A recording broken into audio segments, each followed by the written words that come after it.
नमस्कार, आप देख रहे हैं एबी न्यूज। दर्शकों, एबी न्यूज में आपका स्वागत है। मुहावरा है, खेत खाए गधा मार खाए जोलाहा। यहाँ भी कहें बिहार पुलिस में भी कुछ ऐसी ही बात है, क्योंकि बिहार पुलिस के आला अधिकारी पुलिस की छवि सुधारने में लगे हुए हैं। हाफ इनकाउंटर, फुल इनकाउंटर, उद्भेदन, कहें जो एक क्राइम को कम करने में लगे हुए हैं। आला स्तर के अधिकारी रोज़ एक प्रेस कॉन्फ्रेंस करके अपनी जो उनके जो अच्छे कार्य हैं वो जनता के माध्यम तक, पत्रकारों के माध्यम से पहुंचाना चाहते हैं। लेकिन कुछ ऐसी घटना लगातार घट जाती है जो करे कराए पर पूरे पर पानी फिर जाता है।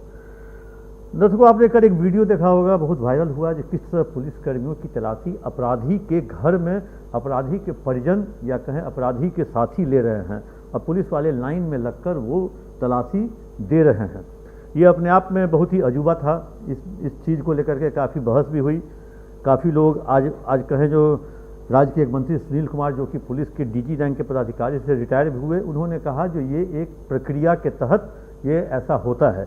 लेकिन उन्होंने कहा सही जब आप कहीं रेड के लिए जाते हैं तो रेड के लिए जब लौटते हैं तो जब वहाँ कुछ बरामद होता है तो उस एफआईआर में लिखा जाता है जो स्वयं की जमा तलाशी देते हुए परिसर या व्यक्ति की तलाशी ली। लेकिन ये मैंडेटरी नहीं है, जो आपको अपनी तलाशी देनी है। लेकिन ये मैंडेटरी कहाँ पे है? तो जहाँ एनडीपीएस एक्ट के तहत जो छापेमारी होती है वहाँ पे होती है, क्योंकि एनडीपीएस एक्ट में जो चरस, गांजा, अफीम, स्मैक या तरह तरह के सूखा नशा है उसकी जो मात्रा कम होती है, 10 ग्राम, 20 ग्राम, 100 ग्राम, 50 ग्राम तक हो सकता है कोई पुलिसकर्मी पॉकेट में ले आके प्लांट कर सकता है। इसीलिए कोर्ट का रहता है दबाव जो एनडीपीएस एक्ट के रेड में पुलिस इस तरह की अपनी तलाशी देने के बाद वहाँ प्रवेश करे। लेकिन यहाँ तो थे कुख्यात सोनू मोनू पर कई बार फायरिंग का भी आरोप लगा है। पहली बार इन्होंने पहले भी फायरिंग किया था जनवरी 25 में, उसमें इन्होंने सरेंडर किया था। अनंत सिंह की गिरफ्तारी हुई थी और अनंत सिंह भी जेल में रहे थे, सरेंडर हुआ था। एक तरह से कहे जो पूरी तरह से एक प्रक्रिया के तहत ही हुआ। लेकिन जिस तरह से इस फिल्म को दर्शाया गया या इस वीडियो को देखा गया या इस वीडियो की जो वीडियो हुई, तो उसके बाद पुलिस की छवि या कहें एक तरह से इकबाल पर, साख पर बट्टा लग गया या इकबाल पर एक क्वेश्चन मार्क लग गया। जो पुलिस, बिहार की पुलिस पिछले कहें जो 1 साल से कम 70 से अधिक इनकाउंटर कर चुकी है। पटना जिले में ही कम से कम 19 इनकाउंटर हुआ और पटना जिले के अलावा कहें पूरे बिहार में इनकाउंटर की झड़ी लग गई। इनकाउंटर, हाफ इनकाउंटर कहें या कंट्रोल्ड फायर कहें या जो भी इनकाउंटर है, जो पुलिस की छवि इनकाउंटर्स हैं, बड़े बड़े अपराधी अब अपराध करने से बच रहे हैं। एक वीडियो भी वायरल हुआ था 2 दिन पहले, जो बक्सर में एक अपराधी गंगा में अपने हथियार को प्रवाहित कर रहा है और अपराध न करने की कसम खा रहा है। तो जब ये तरह की बात हो रही, लेकिन ये मोकामा की ये जो कहें हाथीदह और पंचमहला के जो थानेदार हैं वो अपनी टीम के साथ सोनू मोनू के घर पे तलाश ले जाते हैं, रेड करने, और वहाँ पे वो अपनी तलाशी देते हुए वीडियो जब वायरल होता है तो पुलिस के आला अधिकारी सख्ते में आ जाते हैं और आनंद फानंद में पटना के सीनियर एसपी दोनों थाना प्रभारी को निलंबित करते हैं। और निलंबित करने का, लेकिन थाना प्रभारी ही क्यों, जिसने तलाशी ली उसके खिलाफ क्या हुआ? और जो इतना बड़ा रेड था, इतने बड़े कुख्यात के यहाँ रेड था, 19-20 बैच के दरोगा के जिम्मे रेड वहाँ के डीएसपी और सर्किल इंस्पेक्टर ने छोड़ दिया। वहाँ कोई वरीय अधिकारी उस रेड में नहीं था। जब कुख्यात सोनू मोनू की जो पहचान कुख्यात में है, आप खुद कह रहे हैं कुख्यात है, और उस रेड में न तो सर्किल इंस्पेक्टर है, न कोई सीनियर पदाधिकारी है, न कोई डीएसपी है, और तब रेड करने के लिए पंचमहला और हाथीदह की टीम चली गई और जो हुआ वो आपके सामने है। दर्शकों, आपको याद होगा कुछ दिन पहले, 1 साल पहले लगभग, पटना में एक बोरिंग रोड में काले रंग की स्कॉर्पियो वाली बात चली थी और काले रंग की स्कॉर्पियो बीच रोड पर फायरिंग करते हुए खिड़की का शीशा डाउन करके बाहर हाथ निकाल के एक मकान की ओर इशारा करके वो हवाई फायर करता हुआ दिख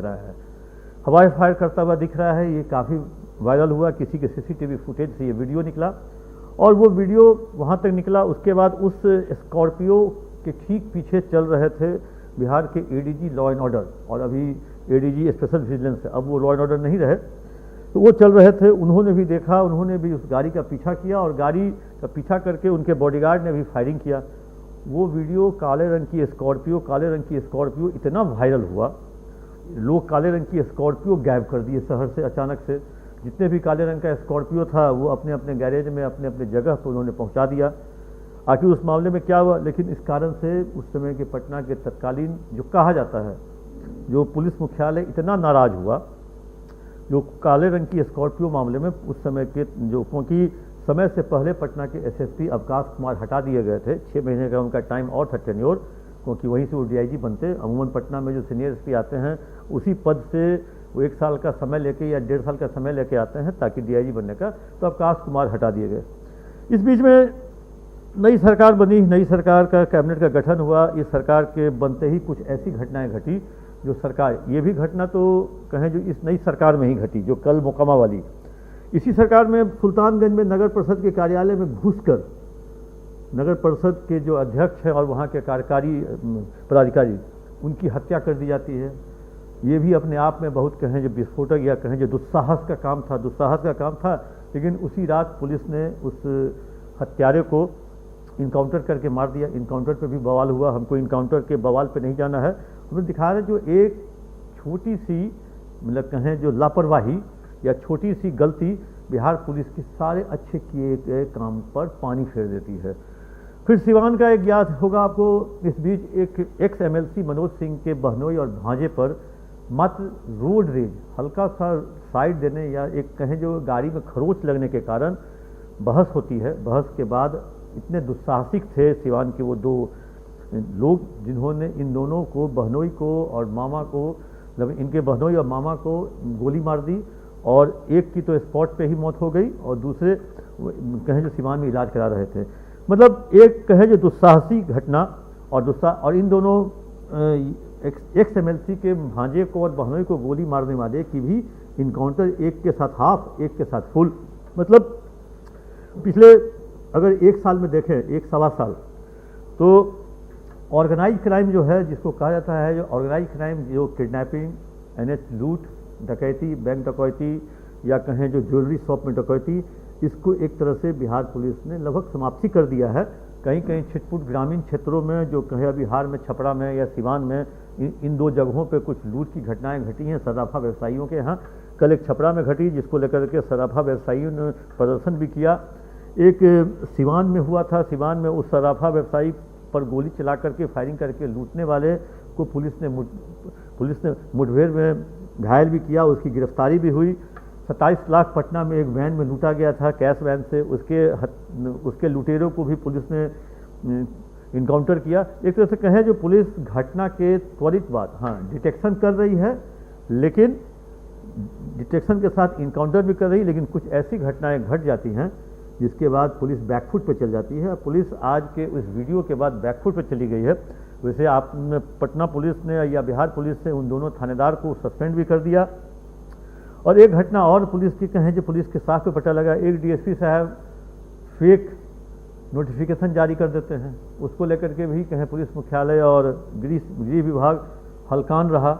हलकान ये रहा जो पुलिस विभाग इतना सीरियस हुआ जो उस डीएसपी की निलंबन कहे जो तय है, आज हो सकता है देर शाम तक या हम जब तक ये खबर पढ़ रहे हो उस समय तक उनकी निलंबन की फाइल तैयार हो गई, क्योंकि पटना पुलिस की एक रिपोर्ट का इंतजार था उस डीएसपी के निलंबन के लिए। वो रिपोर्ट आज शायद पहुंच जाएगी पटना पुलिस की वो रिपोर्ट। उसके बाद डेस्परेट होकर उस डीएसपी साहब ने वो फेक नोटिफिकेशन बनवाया था, उनको मना भी किया गया था उनको रीडर के द्वारा। लेकिन कुछ अब लगातार हमने 4-5 घटनाओं का जिक्र किया, इन 4-5 घटनाओं ने पुलिस के कामकाज पर क्वेश्चन तो नहीं उठाया है, अच्छे कामकाज जो पुलिस के द्वारा किए गए थे उसको फिर कटघरे में ला के खड़ा कर दिया। फिर अब पुलिस को कुछ अच्छा कहें बड़ा हाफ या फुल करना होगा। मोकामा के इस सोनू मोनू गैंग के द्वारा जो पुलिसकर्मी की तलाश की और पचमहला और हाथीदह के जो एसएचओ थे अब नहीं हैं, उनके द्वारा कहें जो सीरियसनेस के कारण जो ये अब पुलिस अगले हो सकता है 1-2 दिनों में 3 दिनों में कुछ बड़ा करके लाएगी जनता के सामने। पुलिस अपनी जो पुरानी जो बची हुई जो साख है उसको बचाने के लिए या साख को लौटाने के लिए पुलिस कुछ बड़ा जरूर करेगी और करनी चाहिए, क्योंकि पुलिस अचानक पिछले 15 दिनों में 28 अप्रैल से लेकर के आज 25 मई है, लगभग 1 महीने में पुलिस को बहुत झेलनी पड़ी है। इसलिए अच्छा पुलिस ने झेलाया भी है अपराधियों को, इनकाउंटर भी किया है। लेकिन देखते हैं पुलिस कुछ नया क्या करेगी, दर्शकों आप तक लेके हम आएंगे। तब तक ले दीजिए इजाज़त। आप अपना कमेंट बॉक्स में जाकर जरूर दें।